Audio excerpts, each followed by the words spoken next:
Good evening, everyone. Good evening. Welcome to Pillow Talk. Welcome. Please come on. As you come on, please share, invite your followers, invite your friends, tag someone in this post, tag someone that's married or looking to be married. Yes, welcome.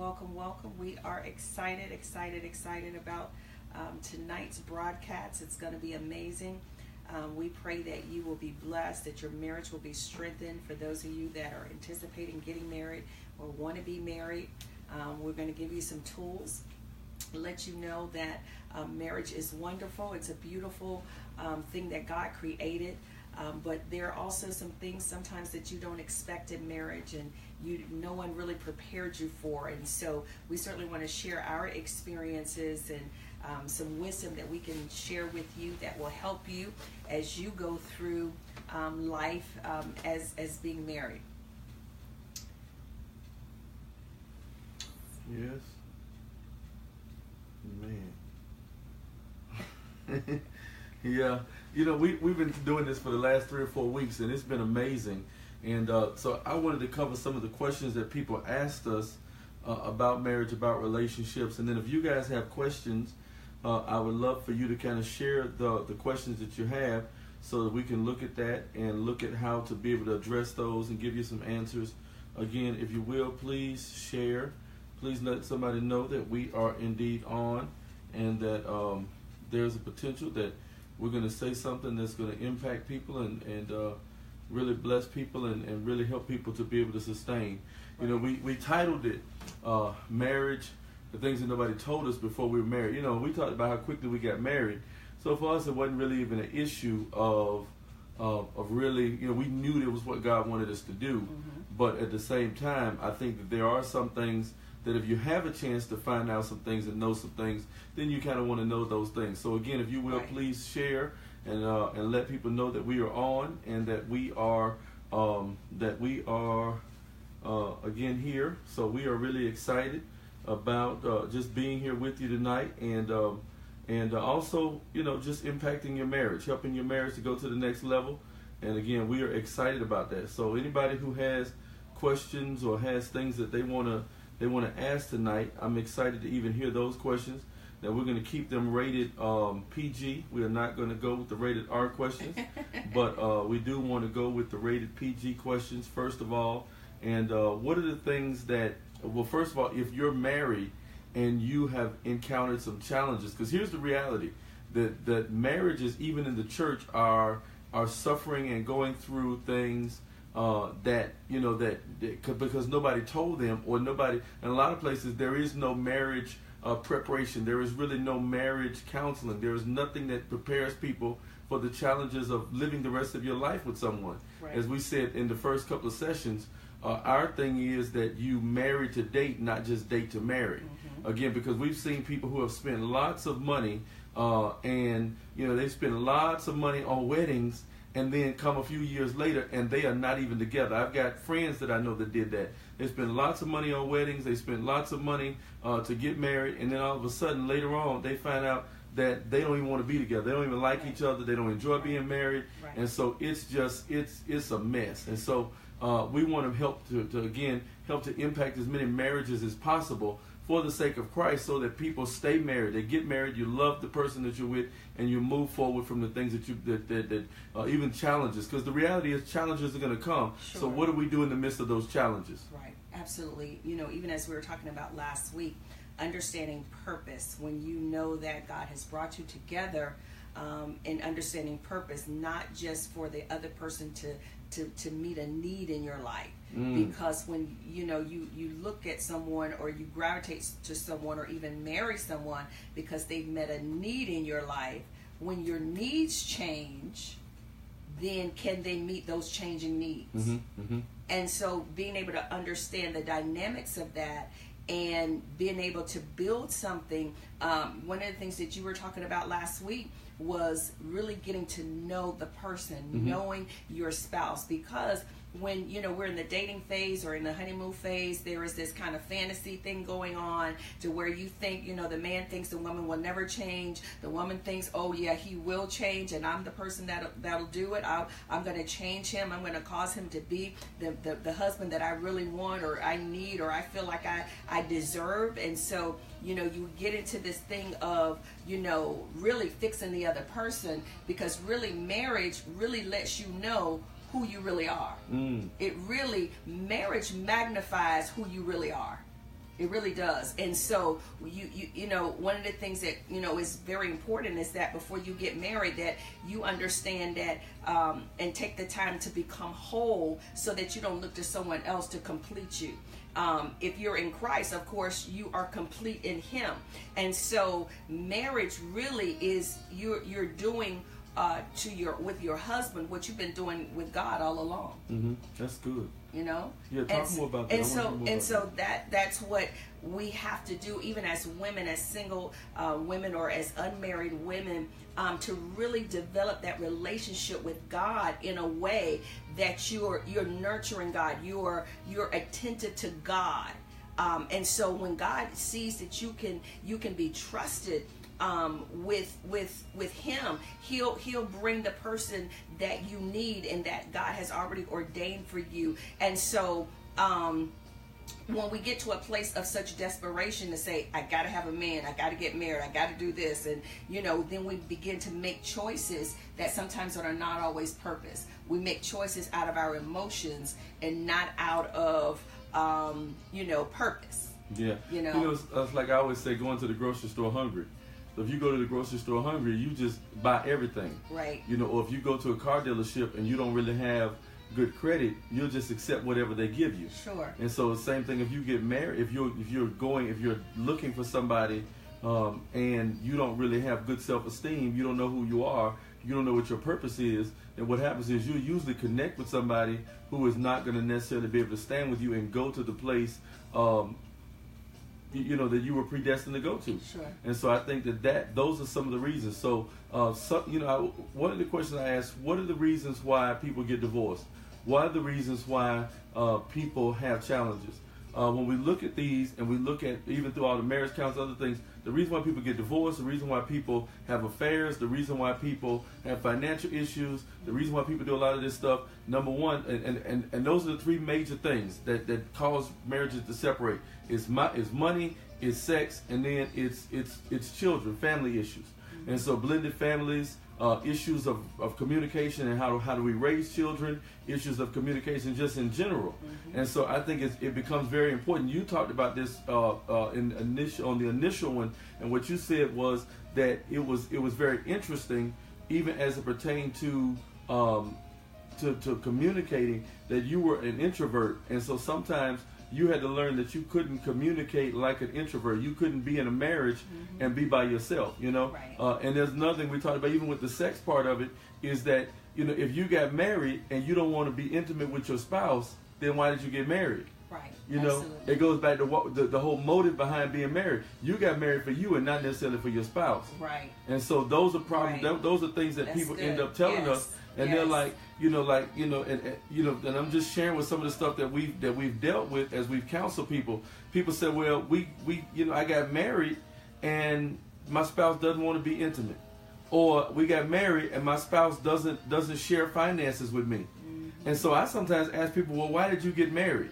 I mean, if you're married and you got to pay all the bills by yourself, then what was the purpose of being married? Right. If you got to be married, right, and that being not just a temporary thing, because we understand life and things happen, but as an ongoing situation, to wherein when you thought that the two of you were going to work together and making the marriage work, working together financially, working together emotionally, and all of those different dynamics, and then you find out, wait a minute, you're not doing your part. What do you do when the other person is not doing their part? They're not taking care of the house. They're not working. They decided, you know what, I'm just not going to work, or I don't feel like I have to. I want you to do it.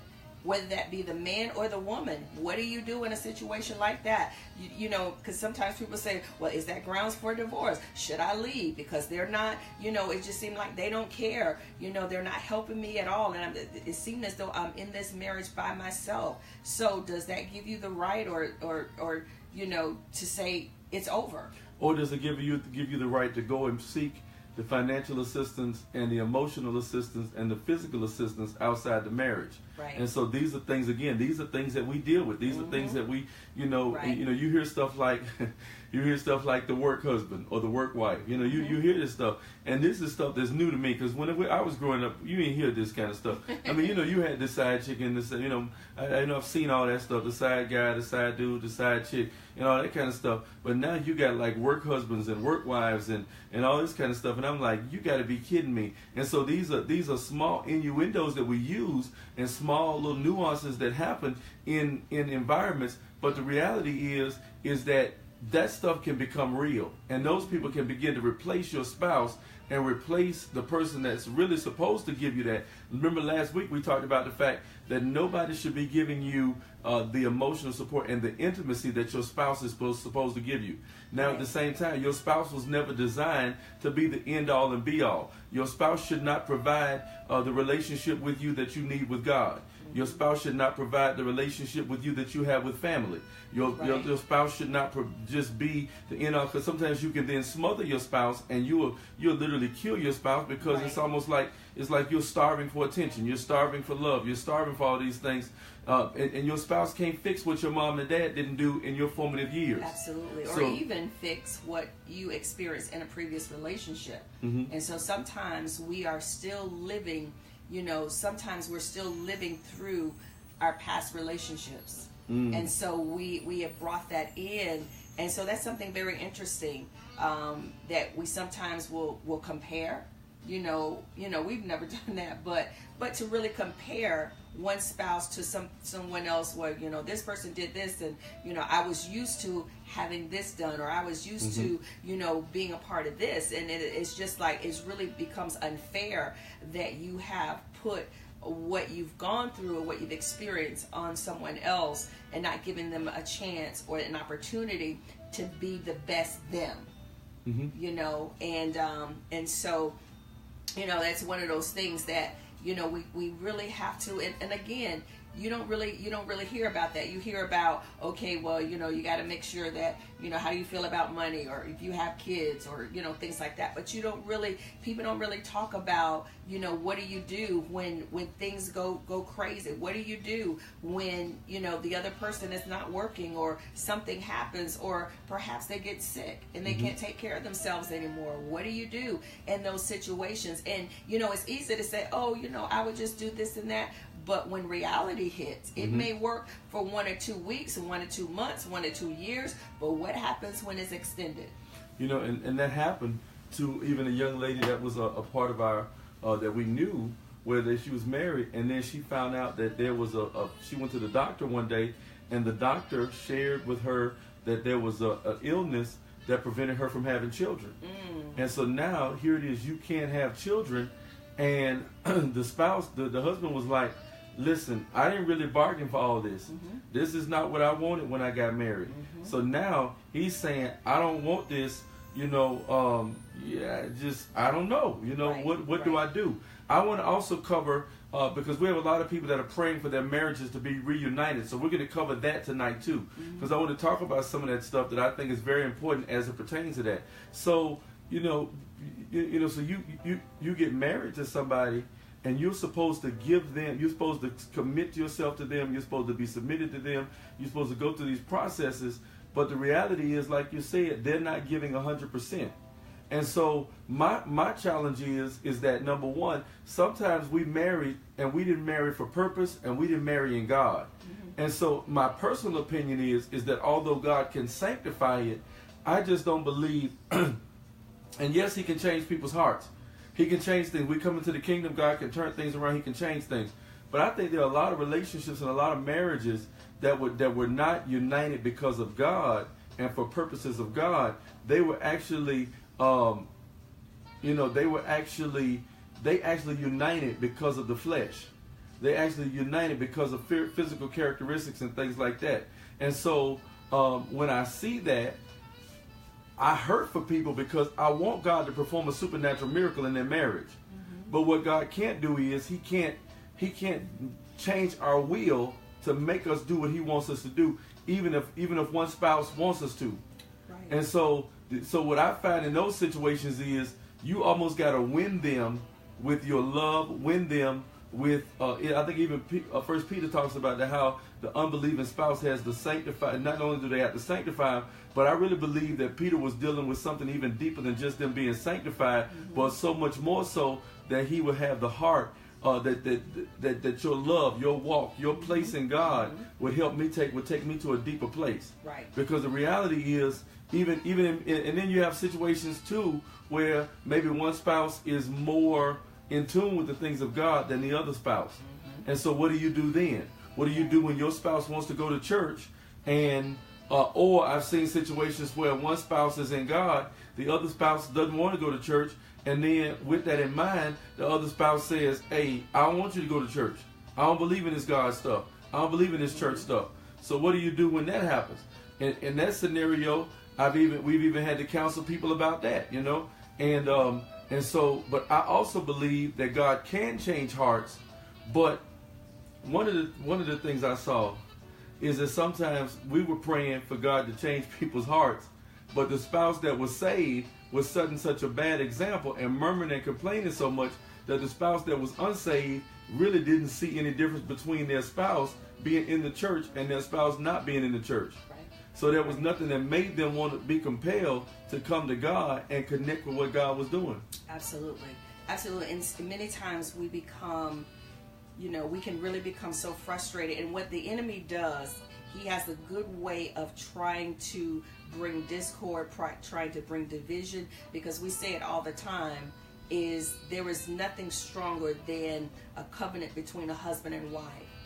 And when we look at the scripture, when we look at that you two become one, it is one flesh, then you're not of yourselves, but you have been joined together. And the enemy knows if he can bring discord, if he can cause you to get out of place and look at your spouse in a different way. At one time you loved each other, and so now it's almost as though you hate each other and you don't want to be around each other, and so you spend time away from each other. And so we have to be able to look at how the enemy is operating and what his end result is. Because if we've talked to people and we've seen situations where they've gotten divorced, and the effect that it's not just had on them individually, but the effect that it's had on their children, the effect that it's had on their family, and also, and it continues to grow, everybody that's connected to you. And so as an example, as one that you feel as though you have a testimony of that, then what happens? What happens in that situation when you're trying to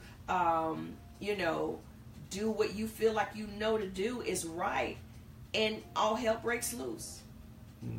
All hell breaks loose, and it seemed as though everything you've done has not worked. You've been there. You've tried to serve. You tried to love. You tried to do all these things, and it seemed as though the other spouse is like, just turned a deaf ear. It's just like they have this hatred for you. So what do you do in that situation? What do you do? And so one of the things that I think is important that you understand is you have to begin to really seek after your purpose.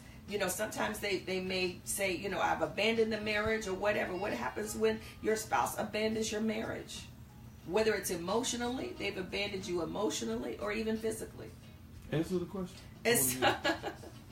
And so in that, it is important that many times what happens in a marriage is, and I experienced that in my previous marriage, where you begin to lose yourself because you've confounded so much to the other person or to making things right, and sometimes you begin to lose yourself. You begin to like the things that they like because it's more convenient for you. And so it's important that when those situations happen, when there is an exit, when there is some type of abandonment, that you really begin to hone in on yourself and your purpose and what God has assigned you to do. Because in no matter what somebody else does or no matter what they don't do, you still have a responsibility and you still have an assignment. Wow. So how did you how do you feel like you handled that? I know you said you hone in on your purpose, but how do you handle that in a scenario? Because somebody watching is going through that very same situation. Right. So how do you handle that situation? You know what? For me, I was talking to someone just the other day. They called in on our prayer line, and I was just talking to them as going through the divorce, going through that situation, and it wasn't as though I didn't want it. I did want it.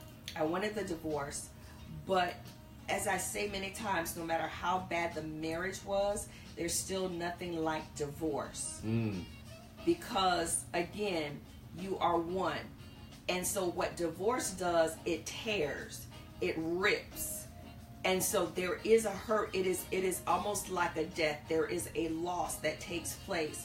And so for me, I had to find myself in God. I had to seek Him. And the more I sought Him, the more I found myself. And so I went through the process. And then one day I remember looking in the mirror. I was getting ready for church on a Sunday morning. And I was looking in the mirror and I said, you know what? Today is the day that I choose to let it go. I'm done with it. I'm not crying about it. I'm not worried about it. I'm not going to allow it to take my peace or take my rest or anything. I choose to let it go today. And it wasn't as if that it never came to mind again, because the enemy is cunning.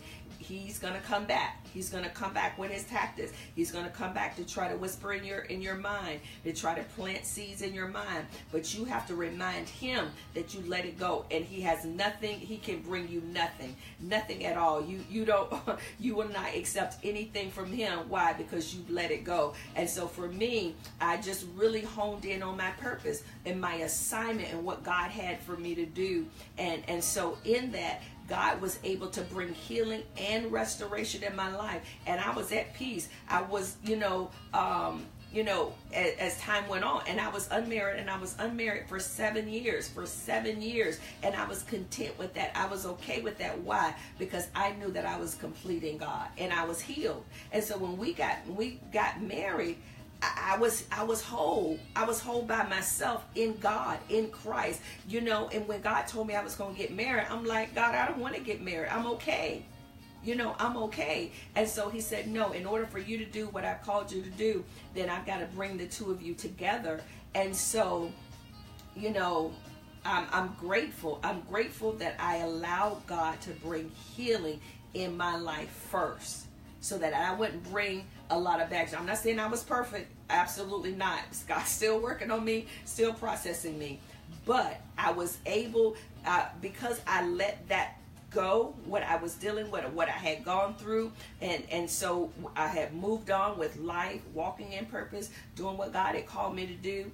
And so therefore, I didn't bring that with him, because it was already done. It was already taken care of back then. Wow. Let me ask you another question. What do you think about another one of the major issues is, so one of the things that happens before people get married, it becomes a problem in marriage, as you said, was them being whole and being healed. Let me ask you this other question. What do you think about finances in marriage? What do you think? Now, we can share. I think we've shared before what we do, but I don't know if we shared that. I don't know if we shared that last week. But what we do, and then, but how do you keep unity, and or what are your thoughts on keeping unity in marriage and in relationships? In keeping unity, of course, one of the big things is communication. Being able to communicate with each other, and being transparent with each other, knowing. And one of the things that we do, and I remember we do it even in the beginning of our marriage, which is very helpful, is every week we would kind of get together and go over what happened last week, and then look to the next week of what we wanted to happen, what we were anticipating, some of our goals for the week. And for us, that was very important. to see where we were financially, to see where we were emotionally. And so for us, that was very important, that we were always up on that. We were still learning each other, still growing, still processing where we were and what God had called us to do. Things were very new. And so we wanted to make sure, because we knew, let me tell you, we knew without a shadow of a doubt that this was purpose, that God had called us and brought us together.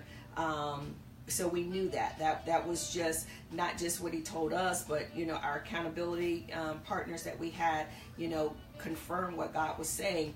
And so it was very important for us that we really developed that. We really developed that time of being able to, we started off being able to talk to each other. And maybe maybe you haven't found that place, or maybe you did, begin, doing that. And then all of a sudden, things change. So how do you think the communication impacted the finances? I think because that was the initial question. Okay. So how do you feel like the communication? Because we're gonna be transparent.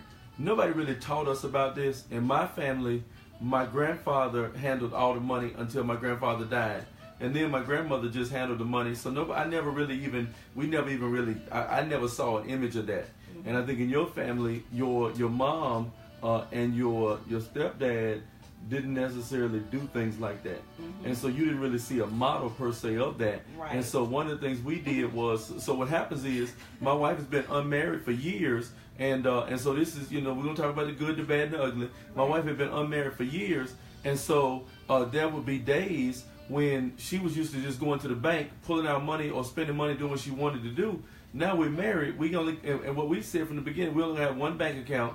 All of our bank accounts, all of our credit cards are together. So there's really no surprises, And so, because this is what I feel like is the stuff that bankrupts, that stops the bankruptcy, that stops the divorce, that stops the infidelity, that stops all the other stuff when you can be open with things, and then there is this safety net of not necessarily having a bunch of hidden stuff. And so at any rate, so she had so she was used to doing that. And so I remember one day in particular, because she's used to just having her money. Mm-hmm. And so she's used to also be having six figures. Well, when we got married, initially, we didn't have the six figures.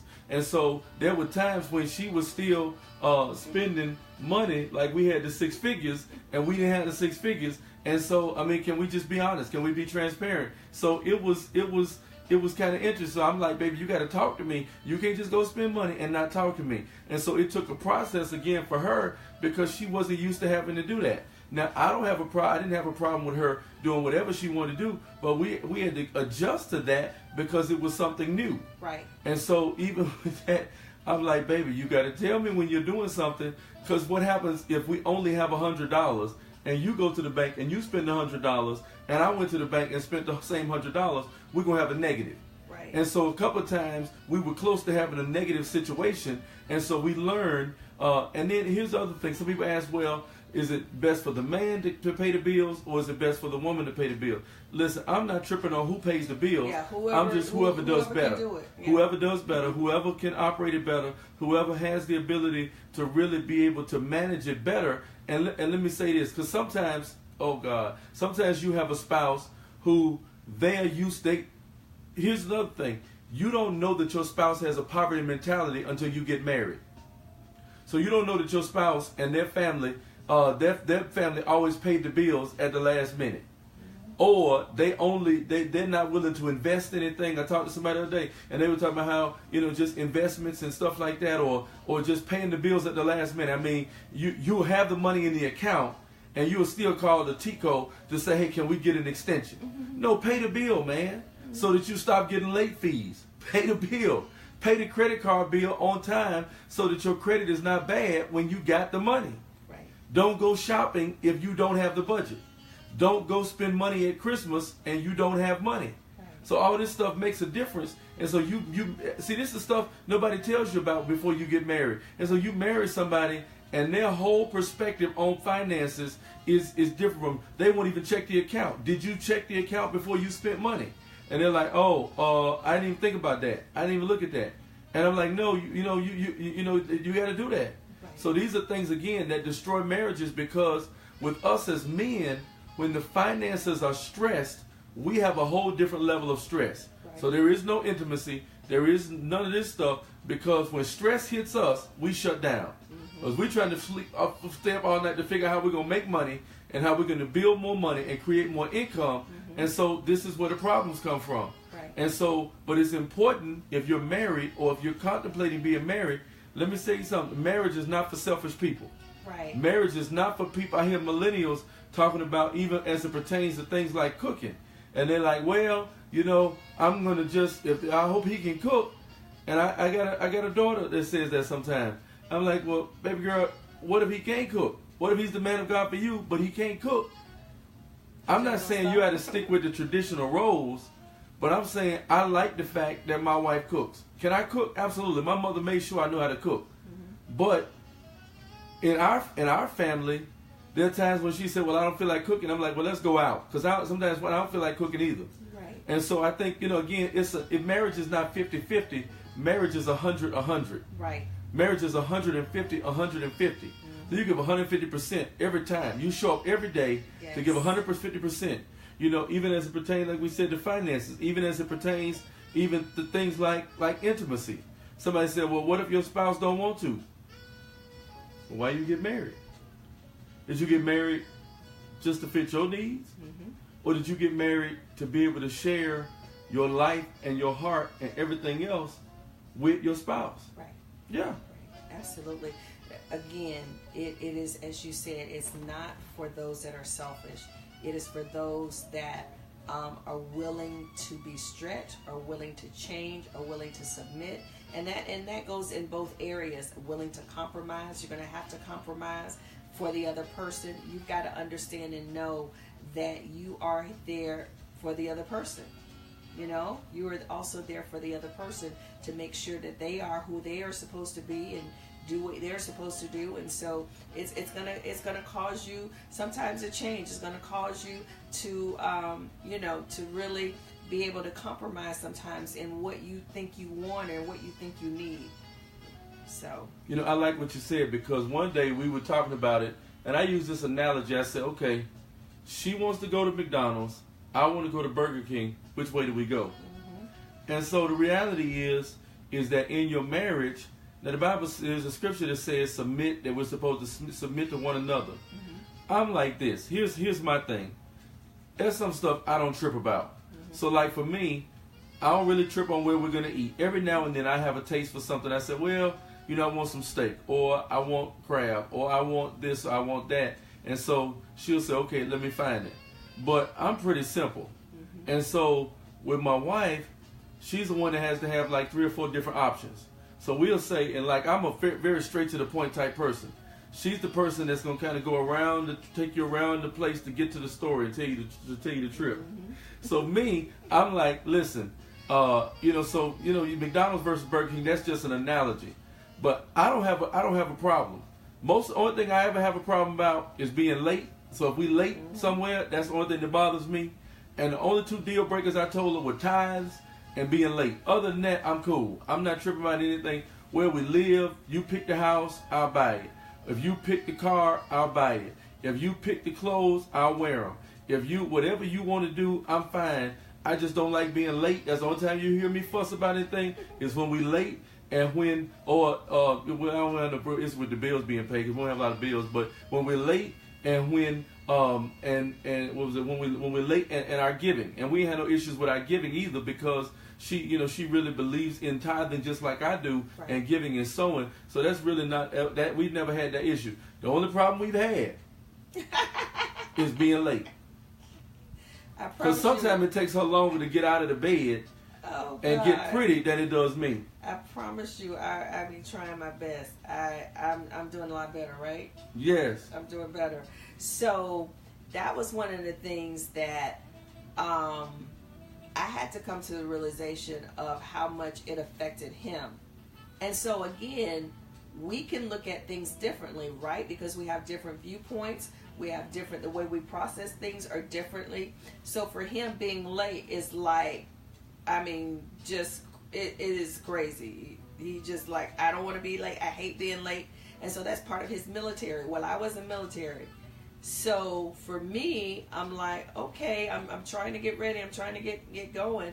And so I've had to readjust my life, readjust how I do things, get up a little bit earlier, almost sometimes have my stuff, right. Makeup, yes, makeup. You got to have a makeup on, my face got to be beat.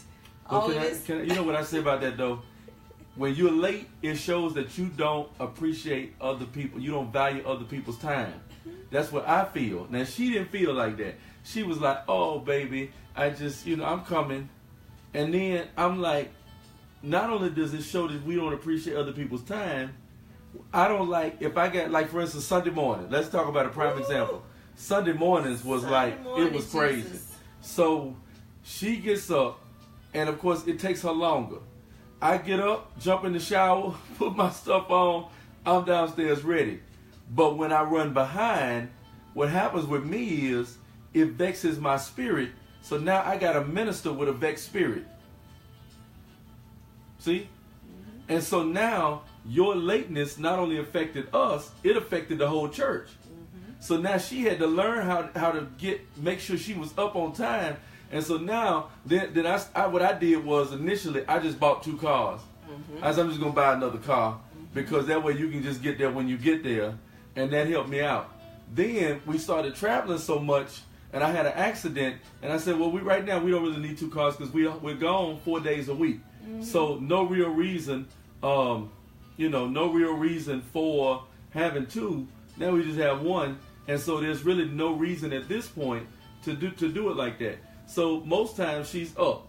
A couple of times I had to leave early, and so I said, well, I'm gonna leave early. And so I either come back and get you. And so she said, guess who's up and ready? And so she was excited to be up and ready.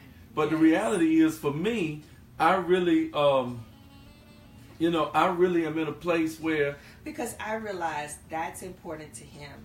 And when we find out what's important to the other person, then we should make every effort to, to make sure that they're, they have what is important to them.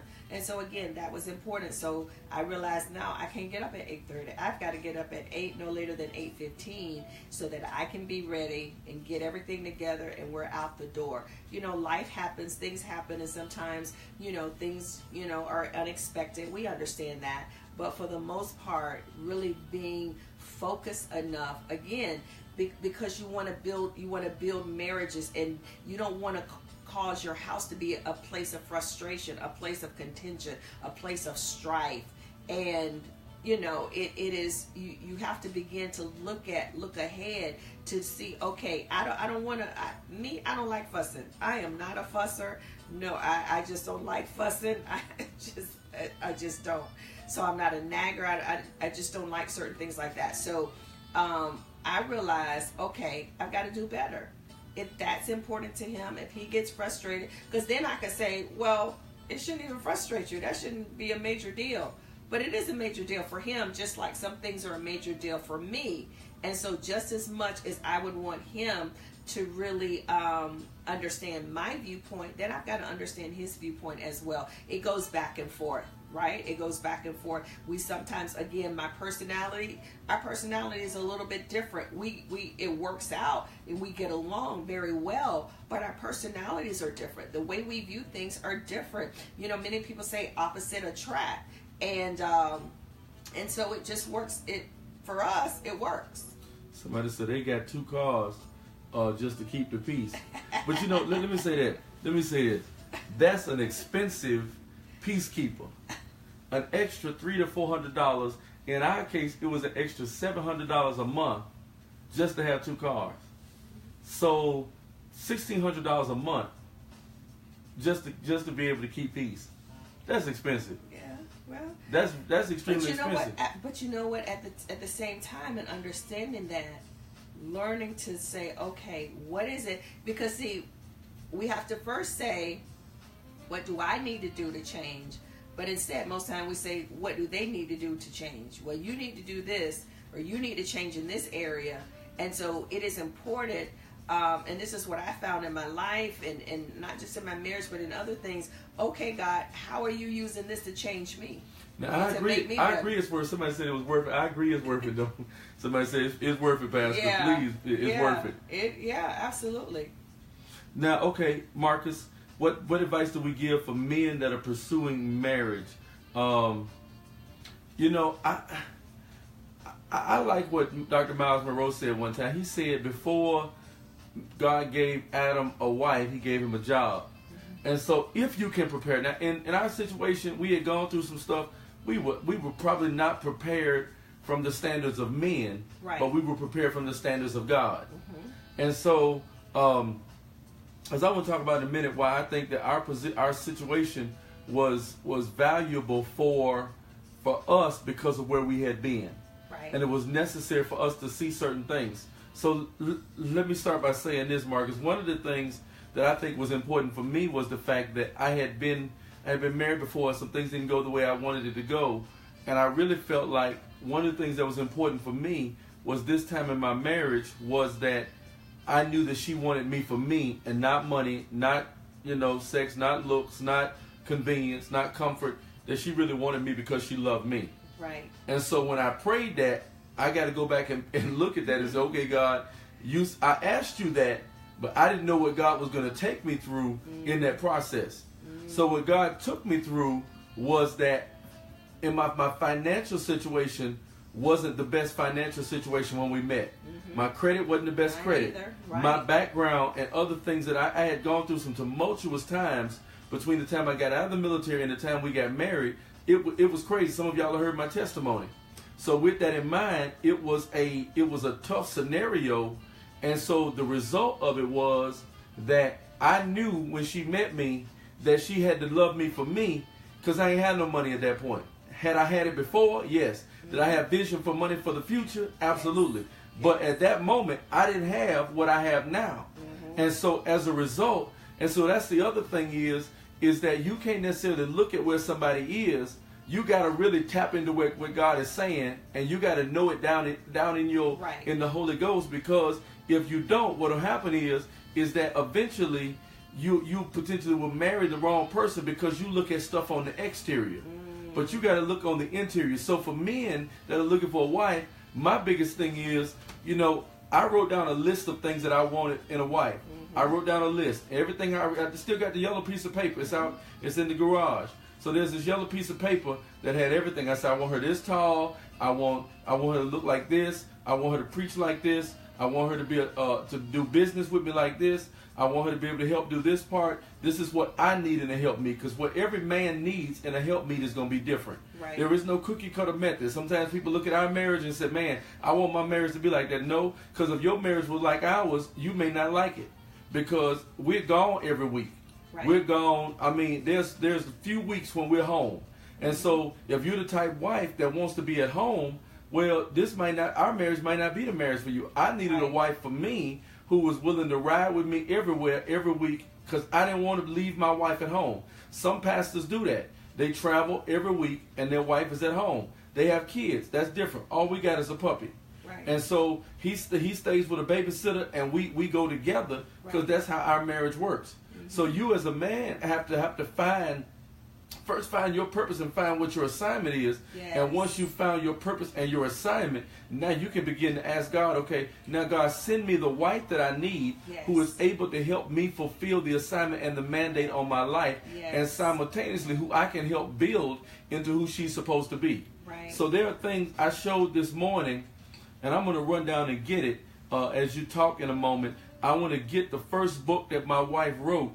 And the prayers that I was looking at, I want to go get that. Okay. So talk for a minute. I'm going to go get that and come right back. Even for myself, even as he was talking about just where we were in our lives, had gone through some things, and it was something that God orchestrated. Amazingly enough, the things that God orchestrated, that we went through, each of us, and it was like at the same time in different states that we were going through those things. So here I was, even as on my deathbed, God said, you're going to get married. I'm like, God, there is absolutely no way that this can happen. But God had been preparing me. It was so amazing, because as I look back over it, I knew how to serve. I knew how to take care of people. That was not an issue. But I had been unmarried for 7 years, right? I had been by myself, living by myself. I didn't even date during that time. And so when the time that I got sick, and my mother, she would come and stay with me. She stayed with me part-time.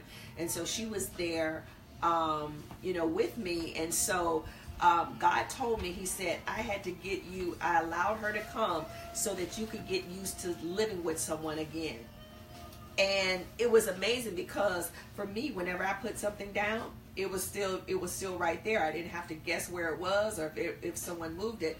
And so here it was. I was in the house with someone else, and God was preparing me. He was using all those things to prepare me to be the wife that he had called me to be. And so even with my husband, where he was and what he was doing at that time was preparing him to be the husband that God had called him to be for me. And so when Kairos collided with our Chronos, then it was like it came together. And again, it wasn't what society would say that you need to be. In order to be the husband you need to be, or the wife you need to be, you got to have this. The husband always, the man always has to have a job. He has to have this. He has to have that. His credit score has to be 750, 780, 800, whatever that is. And so, for us, we had gone through those things, and we didn't have any of that. We did not. We didn't have any of that, and so we had to really rely on each other. We had to, we didn't have an opportunity to say, well, you know what, I'm just going to do whatever because I got my own stuff. No, we had to depend on each other. Whatever he had, I needed. Whatever I had, he needed. Mm-hmm. In order for us to work together, in order for us to be successful and to live life, So we needed each other. Oh, let me tell you. Okay, so Reggie, he's a spiritual son of ours, Reggie Wingfield. He said that his he said that Shanika she finds everything for him. But Reggie, don't feel bad because we were getting ready to leave to come to Charlotte the other day, and I couldn't find my shirt. I'm like, baby, where's my shirt? Then I'm like, well, where's this and where's that and where's this and where's that? So it was just like I couldn't find nothing. Where my shoes at? It was a pair of shoes I was looking for, and so all of that stuff she knew where it was. So I think again it was a 50-50 piece. Let me talk to you on this one, Marcus Boston. This, and I'm sure that you've seen some things like this before in some capacity, but there was a marriage confession. This is the first book. Now, I showed people on Facebook Live today, this was the first book that my wife wrote, and it was actually a challenge from the church she was attending. And so as a result, she wrote this prayers and confessions. And so it's 16 pages long. This was her first book. And you wrote this when in 2007 or 6 or 5 or something like that? About 5. 2005. So this is the first book that she wrote. And it's not a big book. You see, it's not a big book. It's like a pamphlet. Like a pamphlet. But I didn't know what I was doing. When I looked at this book, check this out. When I looked at this book, it says marriage confession. Our Father in heaven, we come before you in the name of Jesus to be recorded in heaven and in earth and beneath, that we blank shall give ourselves continually to prayer and the ministry of your word, and that we will not let any corrupt communication come out of our mouths, but our words shall edify, build up, comfort, and minister grace unto each other. We will always be kind to each other, tenderhearted, always be forgiving. We blank confess now that we will always be moved with compassion, and love will direct our lives. We will always be found and known to speak the words of our Father, for they are life. We will live by your word. We'll be willing and obedient, and will walk in the light we know. We will endeavor to keep the unity of the Spirit in the bond of peace. We will stand fast no matter what the cost.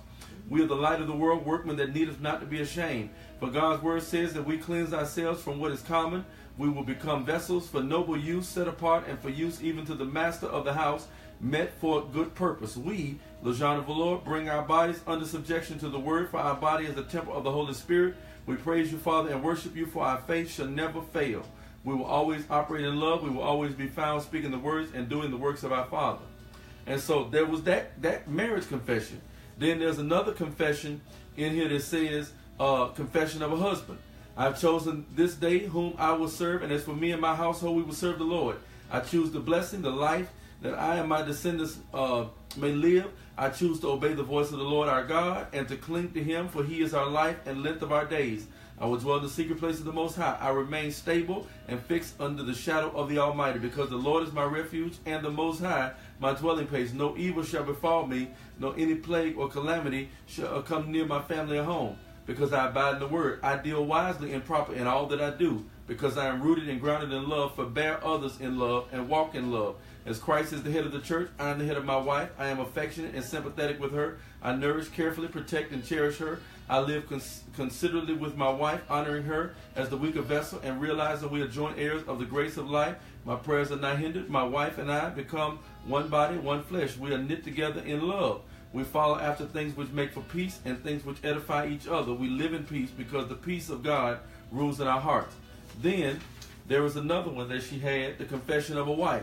Being confident that he who begun a good work in me will continue unto the day of Jesus Christ, I confess that I am capable, intelligent, and virtuous woman, far more precious than rubies. I rise early and get spiritual food for my household. I seek first God's kingdom, and all good things are added unto me. I reverently and worshipfully fear the Lord.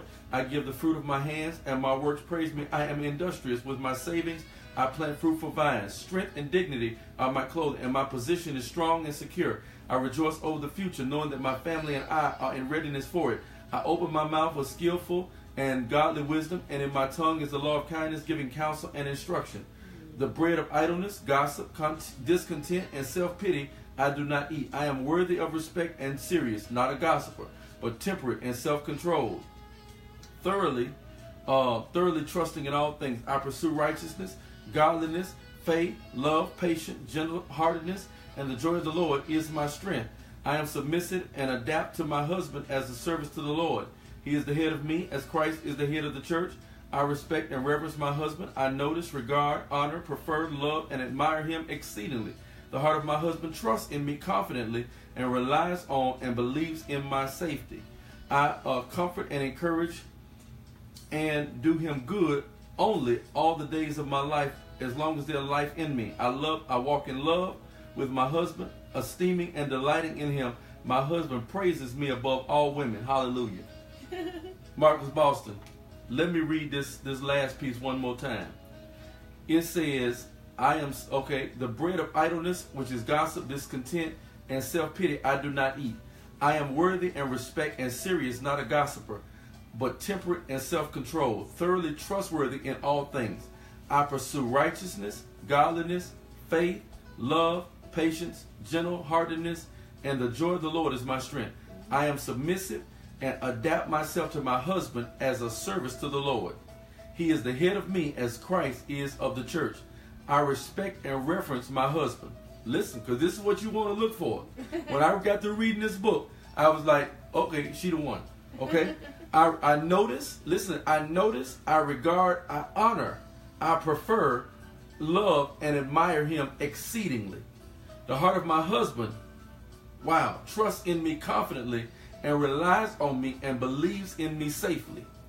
I comfort and encourage him only good as long as there is life in me. I walk in love with my husband, esteeming and delighting in him. My husband praises me above all women. Brother